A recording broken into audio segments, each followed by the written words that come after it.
Great. Well, hello everyone. If you're joining us live or on the recording, my name is Ed Brodka, and I'm the chair of the Professional Staff Senate Staff Development and Engagement Committee, and we're the kind of committee that put this together for you today. Before we get started, I want to turn things over to Tim Trijankowski, he'll introduce himself and he'll welcome us here today. Go ahead, Tim. Hi, everybody. Good afternoon. Tim Trijankowski, Chair of the Professional Staff Senate. It is an absolute honor and privilege to be the Chair of the Senate. Wherever I go, well, wherever I Zoom these days, be it at the trustees meeting or meetings with the president and the provost, I don't even have to mention, the great work you're doing. It's brought up to me immediately that we have the ultimate respect of everybody across campus, across SUNY, for the work we've done consistently, but especially during the COVID situation. You all have not missed a beat. So congratulations, and please keep doing what you're doing. I have to bug out rather quickly. I have to speak with my supervisor, and then I have to advise some students. So I'm going to leave you, but I want to thank Ed and the entire committee for putting this together. I think it's pretty amazing what we've been able to continue to do as a PSS. As far as workshops like this, we've been holding our business. We had an election. So, thank you and kudos to everybody. You should have received in maybe the last 5 to 7 minutes the email newsletter from the PSS, which includes information about the bike-a-thon and other information. So we're going to continue to communicate with you no matter what the future holds for us, be it in Zoom or hopefully when we can all be together again. I just want to leave you with a quick thought, because it's on everybody's mind. How do we return to campus? How do we return to the fall semester? We were involved at the PSS and a lot of professionals across campus in the meetings for what the fall is going to look like. We did receive word rather late in the process that we can plan all we want and we have to plan, but the ultimate word is going to come from the governor. So we are submitting our plan for what the reopen looks like. UB is going to go with, is suggesting we go with somewhat of a hybrid model where we limit activities in person and on campus as much as possible, but we still have a fall semester with in-person classes and maybe some hybrid classes. A lot still to be determined, but we're submitting that proposal, or I should say Dr. Weber and Dr. Tripathi are submitting that proposal to SUNY. They're all due, all campus proposals are due by Friday. We don't know what SUNY is going to do, if it's going to be a general plan for all of SUNY, or if it's going to be a regional or individual plan or policy that then goes to the governor. And the governor will decide and announce what fall 2020 and what returns to campus look like for professionals and then faculty and students. So stay tuned is the best I can tell you. You also may have seen that the SUNY chancellor stepped down yesterday. She's taking the presidency at Ohio State University. That just, let's throw some more things on 2020 so far, right?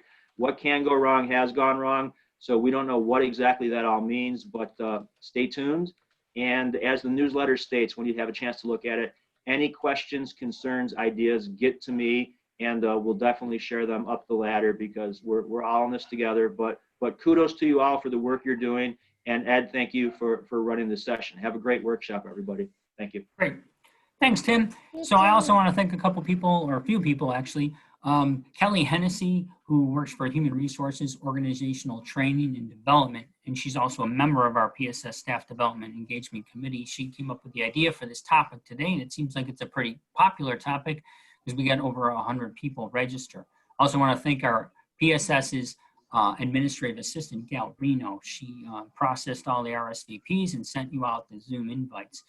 As well as Michelle Bowman. She's our PSS Chair of Marketing and Communications. She puts the newsletter together and also helped us promote today's event. So what I want to do now is I'm going to just share my screen. I want to tell you about a couple other real quick opportunities to get involved in not only Professional Staff Senate, but some opportunities for professional development. So we always talk about these committees that in the Professional Staff Senate. If you go to the PSS website, just UBPSS, you can see the committees, you can see how to join a committee. There's a form here you can fill out. Here's a list of all the committees and what they do, no matter what you're interested in. Maybe it's recreation and wellness, or staff development, sustainable living, even diversity and inclusion. So things like that you can get involved in and help put programs like this together.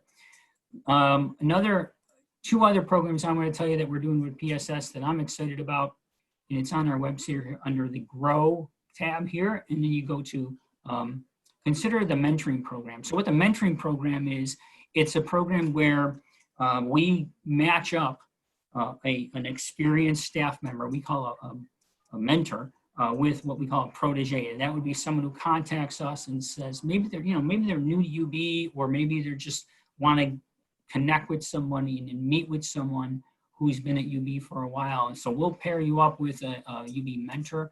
And then normally these mentors, they'll maybe meet like once a month for 6 months or so. And then we evaluate whether you want to stay with that mentor or be assigned to a different mentor. So to do that, you just go to our website, click on that mentoring program, and you'll email Kimberly Kreisman, and she could get that process rolling for you.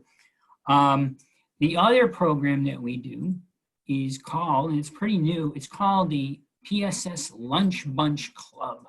And this is an opportunity for you to meet people outside of the normal office that you work in or your normal department. And what we do is you just fill out this form here, and then we put you on a list. And what we're going to do is we're going to match you up with 2 other people that you probably maybe don't know. They're from a different department. And then the 3 of you will be just assigned to just go to, well, we used to make it in person. We would go to lunch with this person. Now we're just going to make it where you meet virtually with them just for 45 minutes, half hour, an hour, whatever you want to do, just to talk to someone who you don't already know. I think one of the things about being virtual now is we miss those opportunities to meet people serendipitously, if we're just at a meeting and we get introduced to them. So hopefully this will help with networking. It'll help with meeting people outside of your space. So let me turn it over to Kelly Hennessy real quick, and she's going to tell you about some of the programs for professional development that OD&T offers. So go ahead, Susan. Ask to unmute yourself, Susan. Okay. There you go. And sharing the screen here. Okay. Good afternoon, everybody. Ed, in case you didn't know, and I want to pass this on to everybody, we've actually changed the name of our unit now. We are Organizational Development and Effectiveness. So we're OD&E. All so right. When you see ODE, that's us. Don't be afraid to turn away, because that's us, and we're still doing what we do. We're still out there training and helping you with your professional development. And one thing we're not sure of is exactly when we'll be offering in-person classes again. And obviously that's up in the air, like everything else is up in the air. So stay tuned for that. But in the meantime, we've got our virtual workshops and programs. And I'm bringing you to this website here that you can find through the Administrative Services Training Catalog, Human Resources. And that's part of the, you can find these links through the emails that we're sending out on a weekly basis. And here are the session descriptions, the upcoming virtual workshops, and a lot of these are actually being put on by others within human resources, such as our Wellness and Work-Life Balance Group, our Employee Assistance Program, and also our OD&E. And one of the things I want to highlight for you are the cohort chats that we're starting for our supervisors. And we've already got some cohort chats running right now, and we're running some more for the summer. So there's still time to sign up for those. Those will be running and starting end of June into July, etc. So you can sign up for that. And we all are also doing career coaching. And this is a great time. Maybe you have a little more time. Maybe you feel like you have a little more freedom since we're away from the office. It's a great time to take a look at your career, where you're going. We can look at your resume, help you with interviewing skills, job search skills, etc. And maybe you want to enhance your performance on site. Another great time to work on it. And we have another service called Performance Support that you can sign up for and just get a little more help, a little more advice on exactly how to improve what you're already doing. So that's what we have for you on the professional development side from the Human Resources Group. And I'll turn it back to Ed. Great. Thank you, Susan. All right. So without any further ado, let me introduce our speakers, Neil McGillicuddy and Sue Bagdasarian from our Employer Assistance Program. So go ahead, Neil, take it away. Well, thank you, Ed, for the nice introduction, and thank you for having invited us to come. Also, I want to thank everybody for coming here today. We will be talking for a little while about how you can strengthen your communication with your manager. We're going to be presenting this as a team. Both Sue Bagdasarian and myself will be taking turns giving you some ideas about how you can communicate effectively and how you can improve things. We know that there's a large range of supervisors and managers here. We know there's a large range of relationships that people have. And so we try to give numerous tips. So something will be of interest to everybody here, we believe. So the topic's important because we want people to be able to feel comfortable sharing information about what they need, how they feel. As we're hearing, we're going to be conceivably going back to the campus in a hybrid fashion. What does that mean?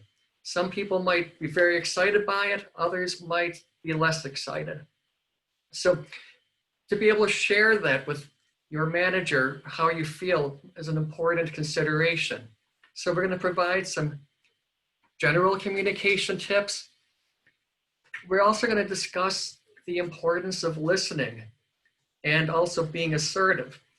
One of the biggest skills that people can have is the ability to listen, to hear what other people have to say and to truly understand it. We have the opportunity for people to use the chat box if you have questions. We also know that at times people don't use the chat box when they have questions. So we provide a list of frequently asked questions we get when we present this kind of material, and we'll provide you some answers to that as well. And then time permitting, we'll just remind people what we do with employee assistance. So this is important. We all have needs at different times. We know that we need to give and receive information to our managers about what's going on for us. Many of us have limited communication with our managers as we're working remotely. Once a week, perhaps even less. So we need to share how we're doing and how our work is going. And we're missing out on some of that spontaneous conversations that we used to be able to have in the workplace, where you would bump into your manager and talk about what's going on in your lives. You need a backup plan to be able to get some of that communication back. Your manager may have the best communication skills, or they may not. So we hope that you're able to take some initiative to be able to work and communicate your needs. We also know that your manager may be a manager and have a manager that they need to report to. I'm imagining that some people here today are managers of other people as well as being managed, and that you're looking for insights and ideas as well. So if we take responsibility in increasing our communication effectiveness, it can help us both productively getting the work done and make us happier to be able to doing the job that we're doing. At this point, Ed, I'd like it if you could release the poll. We have a poll that we'd like you to do, and Ed's going to set it. The question is, why might you hesitate communicating your needs with your manager? Check as many of these as you feel are appropriate. Your answers will not be attached to you as a person. We put up the confidentiality block. We'll just be reporting this out as we get our answers.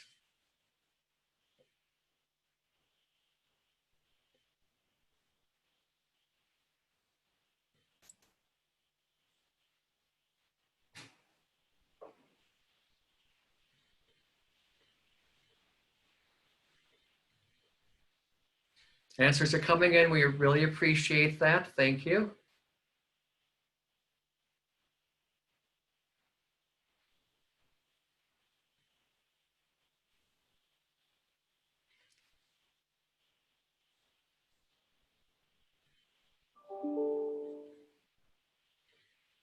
They're slowing down to spot like another minute or so.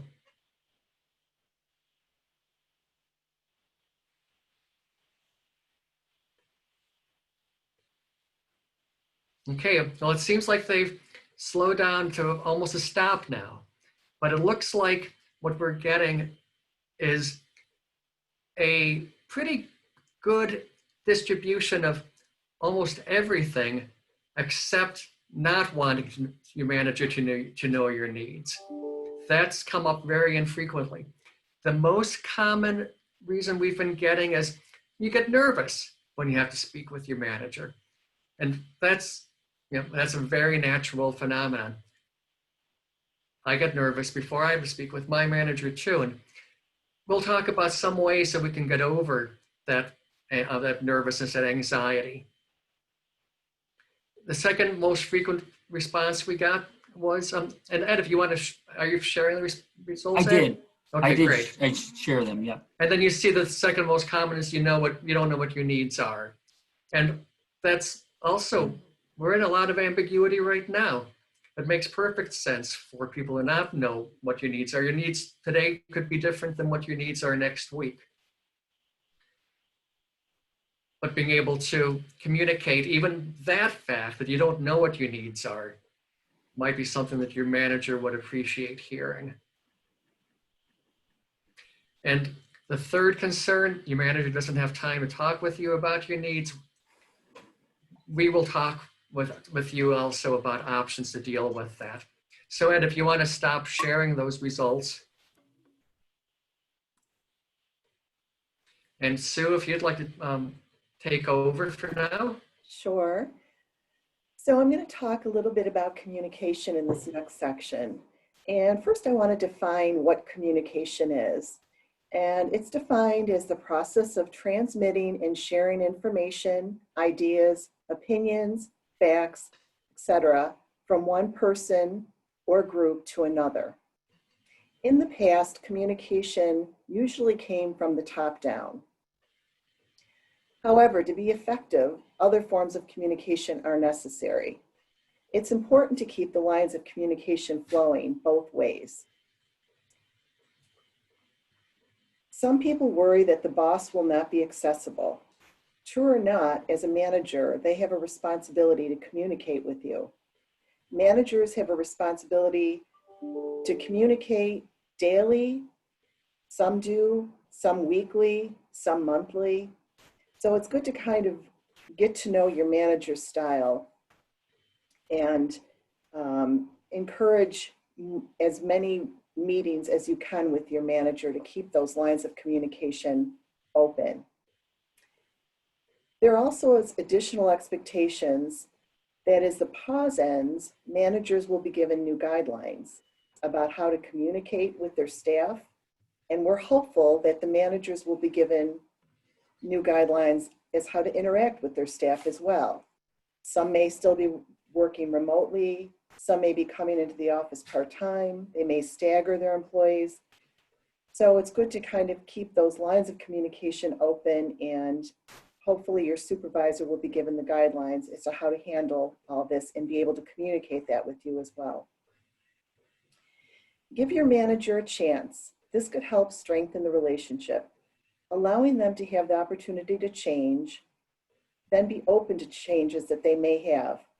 If given the opportunity, ask your manager what goals they want achieved and what are their expectations of you to achieve these goals.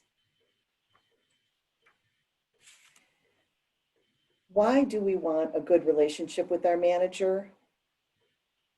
It helps to reduce and avoid interpersonal tension and stress. It reduces misunderstandings and assumptions. It helps you to maintain a positive reputation so that if there's ever any promotional opportunities or growth or learning opportunities, you'd be more apt to being accepted and approved into the growth and promotional opportunities. It provides job satisfaction and morale, which increases productivity. A healthy, respectful relationship with your manager can improve your morale and productivity, and ultimately, it can boost your career. And in the end, it will create a happier workplace, which should make your job easier.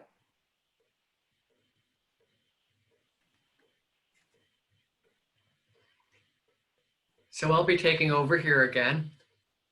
And we talk about 3 different things that make communication constructive. And the first we're going to talk about is the ability to communicate clearly. And many people think, well, I don't need to even listen to this part. I speak clearly. But when I do a communication class, I often ask people, what do you mean when you say that you'll get a project done soon? And I get a full range of responses from 1 hour to 2 weeks. So we want to be able to speak clearly so that not only are we knowing what we're saying, but more importantly, perhaps the person who's listening knows what we're saying also. So we have some tips here that we're going to go over. And the first one is just to keep in mind that you can only control your actions and reactions. You can't control what your manager is going to do. You can't control what anybody you're speaking with is going to do or say. But you can control your actions, what you have to say, and we'll help you with that. We advise you to stay calm and use a calm tone when you have your communication with your manager. I've done several role plays in which it's my job to try to keep the calm, and people have been told to try to get me upset. They're not able to. And in fact, they calm down pretty fast because they say, when you're calm, you make me calm. So stay calm. You'll produce a tone in the room that will also make for just general calmness. Asking for confidentiality will tell the manager that this is an important consideration, that you don't want this information to get back to others in the team. Perhaps you don't mind if others learn what you're going to share with the manager, but still asking for confidentiality puts a certain gravity into it, and it's not just like your general communication you would be having at the water cooler, but that this is something that's important. The next one is use open body language. Now, we're doing Zoom. I used to have on the slide, make eye contact. Can't quite do that as easily if we're going to have Zoom meetings. But you can still have open body language. Be open. Be relaxed. There's research that shows if you have open body language on a telephone call, you are seen or you're referred to as being friendlier and more open to things than if you have closed body language, like the arms folded or the legs crossed. So use open body language. If you're having a conversation with your manager, they'll be impressed just by your mannerisms. Use I statements. Talk about what I need. I need to have the day off before Thanksgiving. I need to be able to stay home with my children to be able to teach them with their materials. Try to avoid the you statements. You don't understand. Well, that's not going to be a productive kind of communication. And along with that, treat with respect. They're your manager, but they're also just another employee, another person just trying to get through their life. They're not, in most cases, they're not purposely making things difficult for you. So treat them with respect, show them some consideration. We take a moment to back away from the stay calm, to come back to the stay calm, because I know, and Susan knows, when we talk to people, we recommend that they stay calm when they have these conversations, and they say, I don't know how to. It makes me too nervous. And we saw people saying that they're nervous even before, during our poll, in terms of talking with their manager. The first piece of advice we offer to try to stay calm is to be prepared for the conversation. Plan what you're going to say. Write it out if you need to. Role play it with people who are close to you so that you can just get this sense of how the conversation may go. And it's kind of like practice saying it out of your mouth, getting it off your tongue. If you have to write it out, that might be better than being nervous that you're going to forget something. And so it's strongly recommended to be prepared.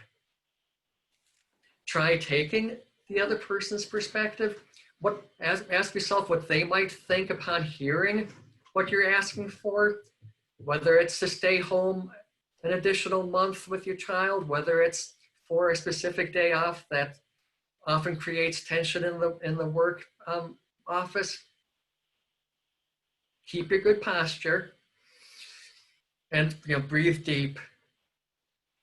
People will know that when I talk with them, I often refer to them and the need to just take a deep breath. Stay calm. I can just take a deep breath now, not feeling a very high level of stress, and I still feel better just having taken that breath. And this last tip has two meanings to it. Give yourself a break. Don't be too hard on yourself if you make a mistake. And if you find yourself losing your ability to be calm, ask for a timeout. Ask if you can reschedule a meeting, or just say you need to make a phone call and you'll come back in a few minutes. Whatever it is, but give yourself a break and try to regain the calmness that's important for you to have. So coming back to tips for communicating. And again, we're talking, don't hesitate to use the chat box if you have any questions. Use active listening. We'll talk a little bit more about that in a bit. Find common areas of agreement. We work with employees who are often having conflicts with people on their team, whether it's their manager or a colleague, and they think there's nothing that they can agree to. But you find common areas of agreement. You can either find a common area of agreement that working remotely is difficult, and you can make communication that way, or that the needs of the work team take precedence over the needs of the individual, if you can come to that agreement, or that people are more important than work. If you can find a common area of agreement, you've already removed some barriers to effective communication. We talked about the perspective taking already, but also try to show some empathy. Try to put yourself into the position that your manager might be in. What would it mean to your manager if they said, sure, you can stay home for the next month? Well, if create problems for your manager, and try to anticipate what some of those problems might be and try to work through them. Phrase things as a request. I know when I've been a supervisor, I've kind of had my hairs on the back of my neck, which haven't been cut lately, by the way, but I've had the hairs on the back of my neck stand up when somebody said, I'm taking tomorrow off. Make it a request. Can I have tomorrow off? How would it be if I had tomorrow off? It's so much more gentle that way, and it's more likely to not get the hairs standing up. It's not going to raise the blood pressure of the person receiving the request. And try problem solving. If you've seen that there's forces working against you, try to work with the person. like Sue mentioned earlier, the managers themselves, we anticipate will be getting some guidance to be more open to these kinds of conversations. So try to find where their needs are and where they think that where you think they'll be able to work with you. And even if you're not trying to stay calm, if you're just needing a break from the conversation, take one. You can be more creative when you take a break. State what you need and restate it over and over again. If you're learning that they're not understanding you, maybe phrase it in a different way. Like Sue was saying earlier, plan on frequent meetings. You can't just talk with your manager once every 3 or 4 weeks. It has to be frequent, and plan for that. Have notes with you and take notes from the meeting. I had a supervisor who would laugh at me when I would come in with an agenda. That was important for me to have that agenda. And I think the supervisor came to understand that the meeting wasn't going to end until I got through all of my items. And I was always respectful. Don't worry about that. So you do your deep breathing. And if you find yourself having problems, even as you're adopting these new strategies and you want help, get help. Susan and I have each worked with people to try to help them form plans to present to their managers. If you come to employee assistance, remember it's confidential. We won't be telling anybody you came to see us. So, and there's other units in the HR that are just as helpful. The conflict, I would say not the conflict coach, the career coaching staff that's with it, Susan is involved in, Susan Steck is involved in, and Kelly Hennessy. They also provide confidential assistance. So Sue? Okay, thank you, Neil. So how do you begin these conversations? Seeing in the poll that a lot of you are nervous to talk to your supervisor, we put together a few examples that you might be able to use when requesting a meeting with your supervisor. If none of these work for you, or if you're not comfortable with any of these, Neil and I would be happy to help you formulate something. We could role play with you. So just know we're here as well, but we wanted to provide you a few. You could say something to your supervisor like, I have something I'd like to discuss with you that I think will help us to work together more effectively. So if they think that, this is something that, might help, us together as a team, maybe they'd be more apt to look at the meeting in a positive light. You can also say, can we set up a time to meet? I have some things to talk with you about that are important to me. Can we plan for X amount of minutes? That's kind of honing in and, making them,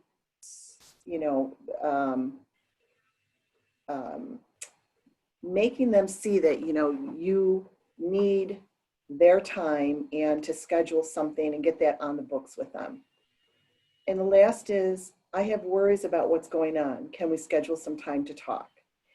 And again, you're not just catching them on the fly where they can maybe just, give you a short answer, schedule the time to talk. So you have their full attention to discuss whatever it is that concerns you or worries you or troubles you.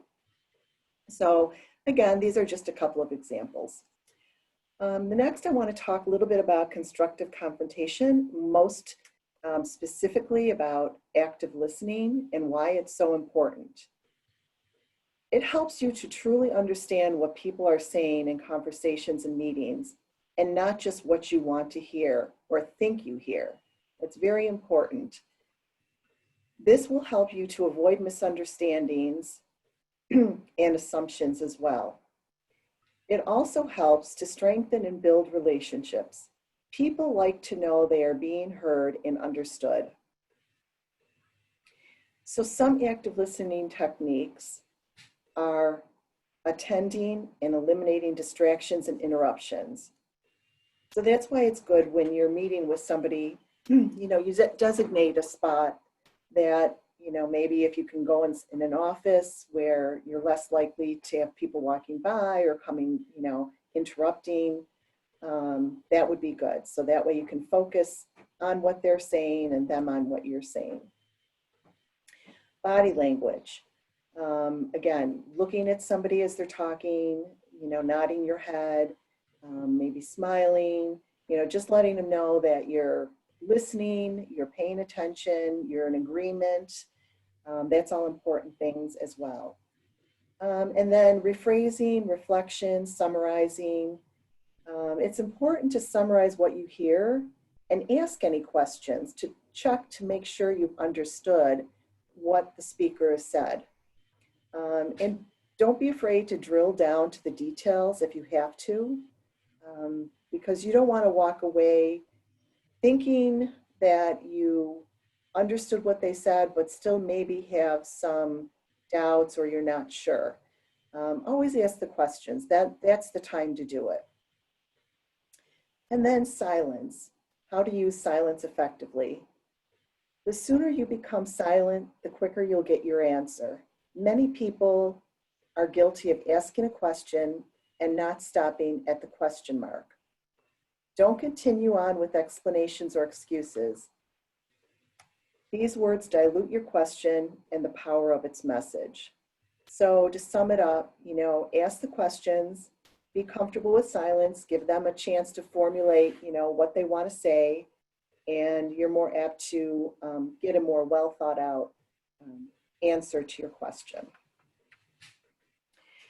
So a couple of distortions are, we may misunderstand our manager by focusing solely on what they do and not what we do. We also may forget our manager's positives and overemphasize their negatives. Try to be non-judgmental and approach each dialogue with the goal to learn something. So we may think we have the answers and know the best way of doing things, but when we're talking with our manager and we're asking them a question or we're approaching them with an idea, try to keep an open mind, try and listen and maybe learn something, work through it together, you know, help them understand your perspective as well as you try and understand their perspective. And then seek to understand before you seek to be understood. Sometimes we take things more personally than we need to and don't give others the benefit of the doubt. Interacting infrequently with our manager leads to misunderstanding intent. We don't know them well. Again, that's why I think it's important if you can, if your manager is not calling on regular meetings with you and maybe is only meeting with you once a month or when something comes up and they need to meet with you, request a meeting, maybe once a week, once every 2 weeks, just to make sure that you're on the same page, that, you know, you're meeting their expectations, they're meeting yours. It's important to develop that kind of relationship. And again, trust is built from a series of positive interactions. Shared intent builds trust by establishing a positive motive and by signaling that you are coming from a good place. To establish shared intent, think of a goal that is important to you and that you are reasonably confident the recipient shares. Okay, Neil, back to you. Okay, and research on organizational effectiveness looks at the fact that when individuals have two concerns, concern for themselves and concern for the other, that outcomes will be higher, productivity will improve, and people will be happier. In this case, we'll talk about concern for other as being the concern for the manager that you'll be speaking with. That when you see that you're attempting to satisfy other people's concerns, if you're low on this dimension, you might be in the mode of competing. You're trying to win, particularly if you're attempting to advocate your own concerns, but not those of the other person. It's nice if you can get a win every now and then, but we take the perspective that getting the win will have better long-term impact if you get it through the win-win. You're finding a way for yourself to win while finding a way for your manager to win. By having these conversations, you find out what's important again to them instead of having the biased assumption about what's important to them. You find out what they need, and you also advocate for what you need. Competing happens sometimes amongst people who are in the position of meeting with a manager. But what we often see more are these kinds of behaviors. Avoiding, I'll talk to him next week. Or I don't, but I can wait. Or just giving in. Okay, I'll work the Wednesday before Thanksgiving. I'll work January 2nd every year. And just because it's easier. But what really happens when people avoid or they placate is that they don't get what they want. They're less happy. And if they don't get what they want, they may start looking for other opportunities. So we want you to be happy. We don't want you to give in. We don't want you to avoid. We want you to move forward with these conversations. And to move forward with these conversations assertively. Know your rights. And I'm going to start with the basic right. You have a right to speak with your manager. Your manager may not have time, but you're going to try to help them create the time for you. And designate. Try to, if they can't come up with a time, you come up with the time for a meeting. Well, what about Friday at 11? State the problem in terms of its consequences for you. So we'll use the example again of somebody who has had to do homeschooling for the young children. I'm not available from 11 a.m. to 2 p.m. for all of these staff meetings. If we're able to meet earlier than 11 or later than 2, I can be available. But during that time, I can't be. I need to do some teaching. I need to get lunch for my children. So you're stating what the consequences are for you, and you're being clear with them about that. Then make your request. Can we have the meetings either 9 a.m. or after 2? So you make your request. And you state the consequences of hopefully the gain of gaining their cooperation. Okay, so I will be able to be a full participant in these meetings. I'll be there and I'll have reports to give about my progress. If they're not able to go ahead with your decision, then you have to state the consequences of not getting that. Well, okay, so my 3-year-old might be on my lap during the meeting, or I'm going to be distracted. I'm not going to be able to focus completely. Or I might not be able to participate in this one meeting. I'm sorry. By stating those things up front, it's not your decision now. What happens, your manager has taken the decision, that they'll make the decision based on what they see to be their route to go. It may be to try to help you, but they also may have other members of the team that they have to accommodate. So it's they're going to have to balance, but by you sharing, at least you've gotten your point out, and you're not going to be going to that meeting grudgingly without, oh, if only they knew that I couldn't do this without my 3-year-old on my lap. Additional ideas about how to communicate with your manager. Follow the golden rule. Treat them the way you want to be treated. If you want to be given information, give them information. If you want to be polite, if you want to be treated politely, treat them politely. And along that line, practice the etiquette. And adopt some firm flexibility. You have your goal. I cannot meet between 11 a.m. and 2 p.m. That's a firmness. But be flexible about how are you going to get that firmness met.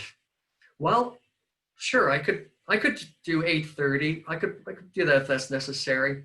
But you're firm about the basic goal, whatever your strongest need is, but you're flexible about how you get your need met and the needs of the others involved.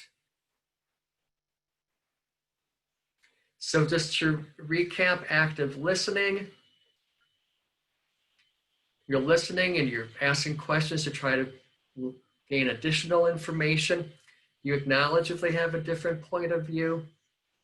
And your assertiveness. You voice your needs and your opinions, what you need, and you tell them what you really hope for and want to be able to get. Many times managers don't know what those who work for them need or want. And if you take responsibility for sharing this, then they will start to weigh your considerations as well as whatever considerations they had coming into the meeting. So I'm hoping that you have been thinking about the chat, but we have some frequently asked questions and we're going to come up with some answers here. So what if my manager keeps canceling our meetings? Well, our advice for that would be give them a chance to reschedule, but if they cancel repeatedly, that you take control and say, hey, Joe, it's been 3 times in a row that you've canceled, and I have something important I really need to speak with you about. I'm free at such and such day and time. And I know many of you have access to your manager's calendars. So you're looking to see if there looks like they have some free spot on that time. You propose. If your manager's canceling, you make the proposal as to a time and say that it's important. Use some of the openers, one of the openers that Sue mentioned earlier when she was about how to open a conversation. We often hear that people say that they've tried everything and it hasn't worked for them. What else can they do? I've done some work with parents and I've often said, have you followed the timeout rule? Have you followed the idea of family meetings? And they always say, yeah, we tried it. Well, tried it once, didn't work, went on to something else. What we're saying is that this is not a one-time thing.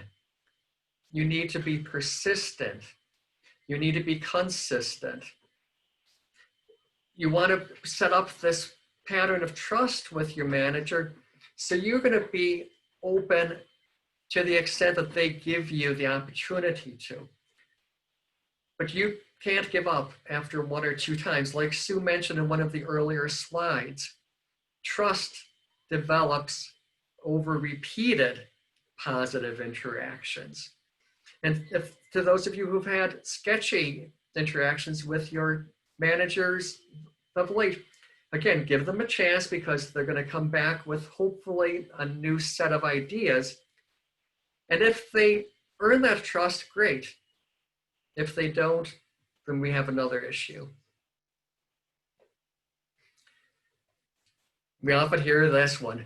Oh, this communication talk's good, but what if the communication could be harmful to me or to someone else? We would explore we would want to talk with you one-on-one about the potential of harmful communication. And again, our conversations would be confidential.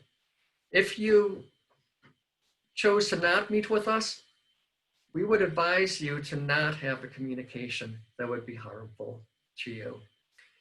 Don't take that chance. It's not going to be worth the intrapsychic problems. It's not going to be worth the pain that you could be having. We would advise you that if a communication would not be good, to avoid it, to actually not have it.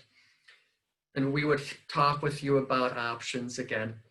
If you're in that kind of a situation where your manager is not open to communications, it may be that this is not a good manager, and we would talk about plans of either moving toward employee relations or to career coaching. But either one of those would be some options to consider. Isn't it easier to not rock the boat, not say anything, than to bring up something that might be a problem? Well, hopefully after hearing Sue and I speak today, you would believe that that's not the case. If you have something that's important to be said, it's better to bring it up. Letting things go the way they are, not rocking the boat, is going to result in nothing changing. You're just going to continue on the path you're going to. And if it's not working for you now, it's not going to work for you in the future.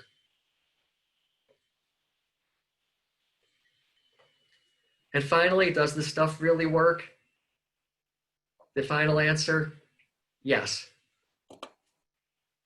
So I would say adopting some of these strategies, those that you feel comfortable with, developing a plan, whether you do it on your own or you do it with our assistance or the assistance of others, it makes sense to move positively on this. Letting things go, doesn't get you anywhere. I've often said to people when they've been hesitant to take action, well, where do you see yourself 3 months from now? And if they're doing the same thing, still unhappy, I come back to that very first bullet point I had. Only you can control your actions. If you take action, you will be able to change that. Let's find a way to change things so that 3 months from now, you will be in a different place. So Susan, back to you. Okay, thank you, Neil. So we're getting to the end of our presentation, and of course, keep those questions coming in the chat box. We have about 5 minutes left, so we'll try and answer them best as we can. But I just wanted to remind you that, besides these workplace concerns we're talking about, which we do see quite a few employees that have difficulties with their manager, supervisor, and how to communicate and things like that. So we do see a lot of employees for that, but we also want you to know we're here. If you're dealing with anything personally, and with everything that's been going on this year, it's just been a crazy year in so many ways, and even with these most recent developments. So people are stressed, everything is heightened. It's just a really tough time, a rough time. So we're here. If you want to discuss anything, we could do it, via Zoom, a webinar, over the phone. We can even make arrangements to do in person. We'll social distance, wear our masks, everything. But I just wanted to let you know that we are confidential and here for you for anything you might need. And our information is right there. And yeah, is there any other questions that we haven't answered in the chat? Anybody? Because I have the slide program, I can't quite open the chat. So if somebody else, Ed or Sue, if you're able to read the chat. I did have one question. Could you talk a little bit about initiating a conversation with someone you have a difficult conversation with, initiating that through email versus calling them and saying, oh, I'd like to talk about this? Because right now, the only way really is to either call them on the phone or email them to initiate this conversation. So could you talk a little bit about emails? I'll take this one if that's okay, Neil. I would probably use email just to maybe set up a time to talk with them, but I always think in person or over the phone is better, because emails, the tone can get misconstrued. If it doesn't, there's so many ways people can take an email, or it may not be taken in the way that it's perceived differently than the way it was meant to be. So I think right now, if you can't meet in person, I think probably a phone call. So maybe getting that email out, you know, I'd like to talk to you about something. Would you be available today or tomorrow or sometime this week to discuss for, you know, half hour or whatever it might be. So that's what I would recommend. Neil, you have anything to add to that? Oh, I agree with you 100%. You probably want to start off with the email, like Susan said, to be able to like say that you have this need, because if you call them, you kind of like have the opportunity to talk with them. Maybe you're not prepared at that moment to have the conversation or when they call you back. So setting it up via email, but then Neil? having the conversation in person. Hey, Neil, can I just Yes. chime in here? Yeah, go ahead. Yeah, this That's is the- Susie Shallowhorn. I work in ODE with Susan Stack and Kelly Hennessy. One of the things also that you can consider with how to approach your supervisor initially is considering what their communication and business style is. So if there's somebody who is very impromptu and, you know, quick, very active, just sending them a Skype message saying, hey, I really need to talk to you about XYZ. Could we meet a little later today? I'll set it up. That kind of thing can help. If you know that they're a very methodical person and very cautious and like to plan, then that email idea is perfect. So think about how they like to be communicated with, and then your initial ask might be more well received or just not a problem. That's all. Just wanted to chime in. Thanks, Susie. We appreciate that. And right, we know that you know your managers better than we do. And we don't assume that there's a one size fits all approach here. But do what you feel would be best for yourself and to increase the chances that your manager will step into this at least with some receptivity. Okay, thank you, everyone. Excellent.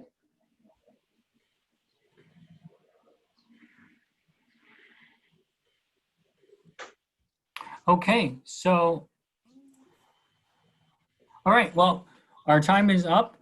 Just want to remind anyone who's a new hire of UB, that means you were hired during the 2019 academic year. We have our June 11th, we have our PSS new hire brunch that we're having, a Zoom call with the president who's going to welcome you to UB. And so please, you could contact PSS if you have not received an invitation to that. Just go to the PSS website or you can email me at Brotka and I can get you information about that breakfast, June 11th. It's a virtual breakfast, 11 o'clock on June 11th. So, okay, thank you so much. And go to the website, PSS, and keep your eyes open for more PSS activities, services on our monthly newsletter and email. So thank you so much, Neil and Susan. This was awesome. I learned a lot, and I hope everybody did too. So great, thank you. Everyone. Thank you. Bye, everybody.